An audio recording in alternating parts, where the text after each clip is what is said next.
And of course, bago po tayo dumako sa ating mga issue at mga maiinit na balita, ito po muna ang ating food for the soul and food for the spirit.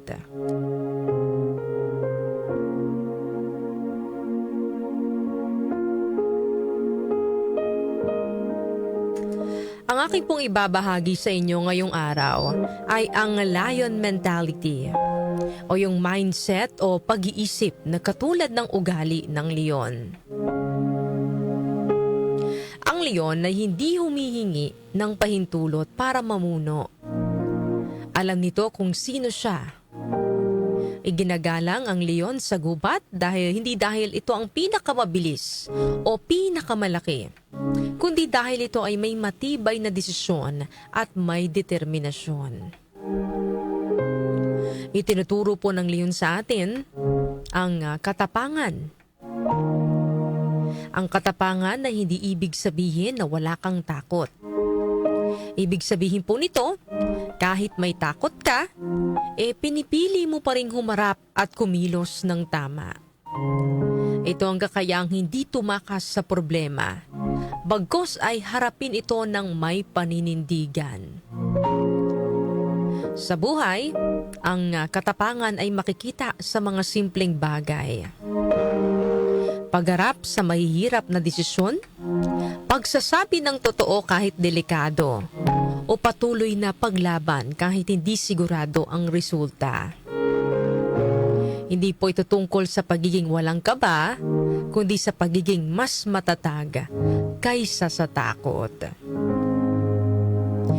Itinuturo din po sa atin mga kanyusik ng leon ang pagiging mahusay sa pamumuno. Ang pamumuno ay hindi lamang tungkol sa pagiging nasa unahan o pagkakaroon ng kapangyarihan. Ito po ay tungkol sa responsibilidad na alalayan, gabayan at protektahan ang mga taong umaasa sa iyo. Ang tunay po na leader ay hindi iniisip ang sarili lamang, kundi ang kapakanan ng iba. Ang pamumuno ay makikita sa pagdidesisyon ng may malasakit, hindi lang kung ano ang makakabuti sa kanyang sarili, kundi kung ano ang makakabuti sa buong grupo o pamilya. Ito rin ay pagiging huwaran sa salita at sa gawa. Itinuturo din po sa atin ng leon ang pagkakaroon ng focus at disiplina. Ang focus at disiplina po mga kanyusik ay dapat laging magkasama. Yung focus, ito po yung kaya mong tutukan at kung ano talaga ang mahalaga. Hindi ka madaling ma-distract ng mga bagay na wala namang ambag sa goals mo. Hindi lahat pinapansin mga kanyusik, no? Hindi lahat pinapatulan. Kapag may focus ang isang tao, alam niya kung saan siya papunta at hindi siya madaling malihis ng landas. Sa disiplina naman, dito po pumapasok yung control po natin sa ating sarili. Ito po ay paggawa ng tama kahit mahirap, kahit wala kang gana, at kahit walang agad na kapalit. Sabi nga mga kanyusik, no, focus keeps you on track. Discipline keeps you moving. Itinuturo din po ng leon sa atin ang tiwala sa sarili, no? Pagkakaroon ng tiwala sa sarili.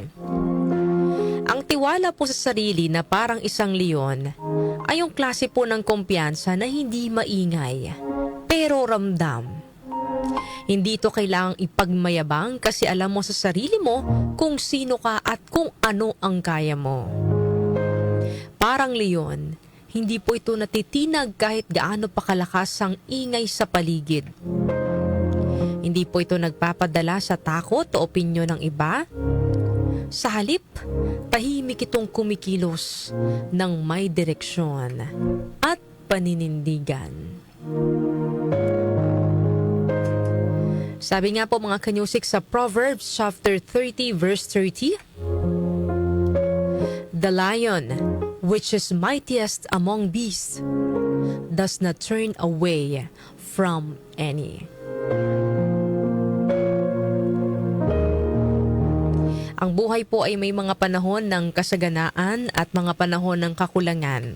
Pero kahit ganon, mga kanyusik, no, tulad po ng leon, hindi ka dapat nawawala ng tapang, tiwala sa sarili, at pananampalataya sa Diyos. Yan yung pinakamahalaga, mga kanyusik, no? Kasi yung tapang, tiwala sa sarili, yung lakas, lahat po yan ay nagmumula po sa Panginoon, ano?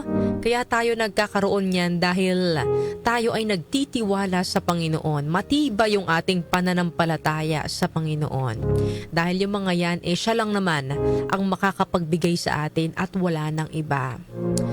Hindi ka po dapat umaatras sa mga hamon tulad ng leon dahil ang tunay na lakas ay nakikita sa kakayahang humarap sa kahit anong sitwasyon ng may tapang, paninindigan at matibay na pananampalataya na ang Diyos ay kasama mo at hindi kanya pababayaan. Yan po ang ating food for the soul and food for the spirit ngayong araw po ng Miyerkules.